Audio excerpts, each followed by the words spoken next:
En 2015, vous aviez découvert sur TF1 Une chance de trop, une fiction événement adaptée du roman éponyme de Harlan Coben.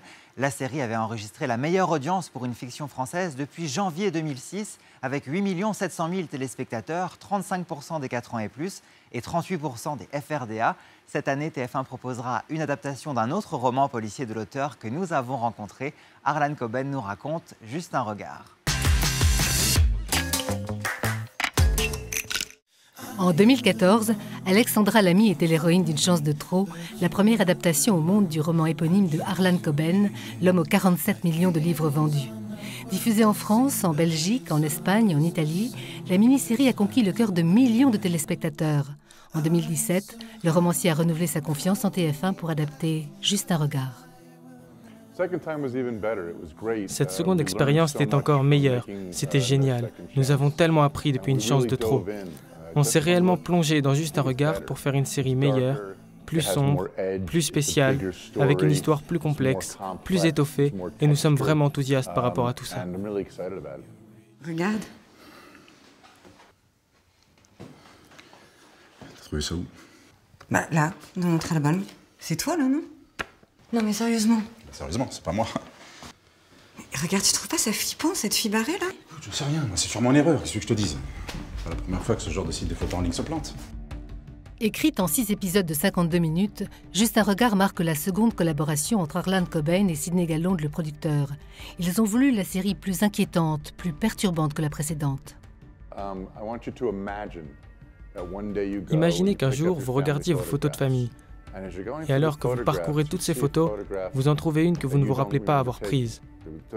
Elle ne devrait pas être là, et cette photo va changer toute votre vie. Tout ce que vous pensiez être vrai n'est pas vrai, et tous ces secrets s'apprêtent à être révélés. C'est le cœur même de Juste un regard. Ouais, mon cœur, c'est encore moi. Bah écoute, j'arrive pas à vous joindre. Je sais pas dans quel hôtel vous êtes. Rappelle-moi s'il te plaît, je vous embrasse.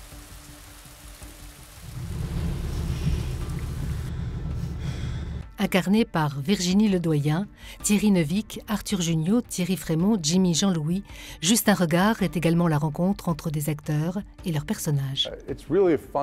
C'est une expérience très amusante parce que, vous savez, je crée un personnage, comme Eva, et ensuite Virginie prend ce personnage et se l'approprie. Et l'alchimie fonctionne, pas juste elle, pas juste moi, cette combinaison rend le tout très spécial. Je pense que Virginie était prête pour un rôle comme celui-ci, où l'on sourit, on rit, on pleure, on meurt de l'intérieur, on ressent une douleur immense tout en essayant de préserver sa famille. Toutes ces émotions, de l'action, des scènes plus calmes, je pense que c'est le rêve de toutes les actrices. Il m'a dit qu'il reviendrait, mais c'est comme s'il me disait le contraire. Comme s'il m'appelait au secours.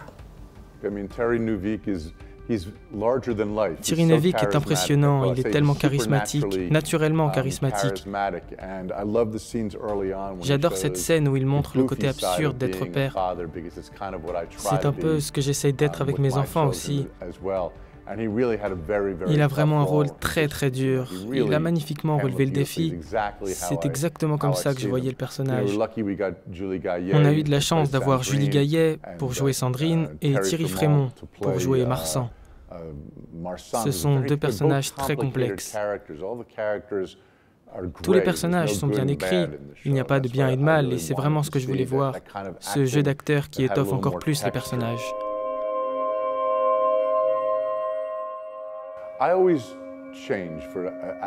Je modifie toujours le récit pour une adaptation. Un livre, c'est un livre, et une série, c'est une série. Pour moi, les pires adaptations sont celles qui se contentent de faire un simple copier-coller du livre. En moins de 5 minutes, je vous promets, vous serez captivé. Chaque épisode est meilleur que le précédent, et vous serez incapable, comme pour le livre, j'espère, de détourner les yeux de la série. C'est accrocheur, c'est différent, vous serez surpris, vous serez choqué, et il n'y a aucune chance pour que vous deviniez la fin.